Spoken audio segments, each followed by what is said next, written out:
We call it HQOS, Headquarters of Sparkles. This has just been a dream, like rainbow, beautiful, colorful palace for us.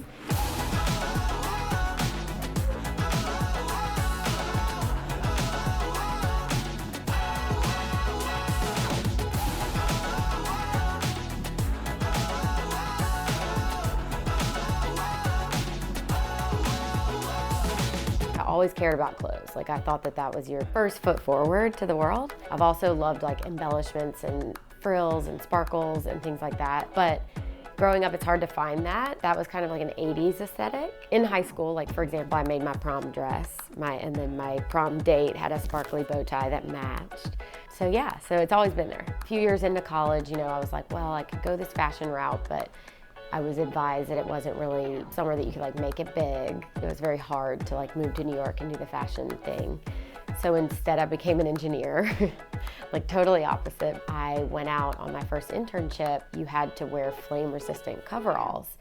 Well, they gave me a pair and it was a men's large. Like they didn't make them for women. They don't start making these for women. Like, why don't I just do that? Because that's kind of like marrying my love of fashion and what I'm doing. A few years later when I started full time, that's when I made my first pair of coveralls. Started wearing it around and other girls wanted them. That kind of grew into a company. I launched it as a company and I started selling online these suits and I loved it. But I felt like it was like a taste of creativity, but you were still kind of in like a box. It had to be long sleeves. It had to protect you. You can't really wear too crazy colors. You obviously can't have sparkles on there. In 2019, a company acquired that brand. Now I've got this taste of creating something.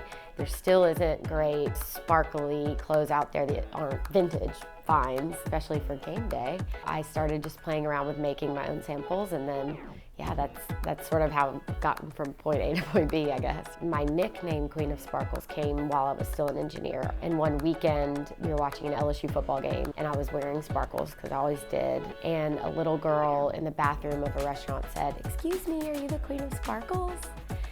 And I changed my Instagram handle to Queen of Sparkles whenever I sold Hot Work. I was trying to figure out, like what would I call this sparkly venture I want to embark upon. It was like, oh, I could just use the name that I've been forever. Having a lot of passion for what you're doing and like just keep at it so that they see what you see. We had this whole collection of sparkly clothes.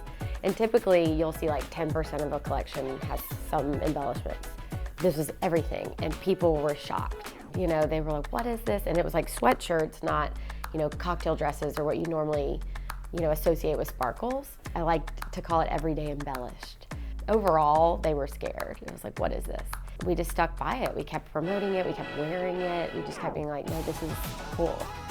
And by the next market, we didn't have enough people to get all the appointments. It was like a madhouse. So it just kind of caught on by like believing in what you're doing.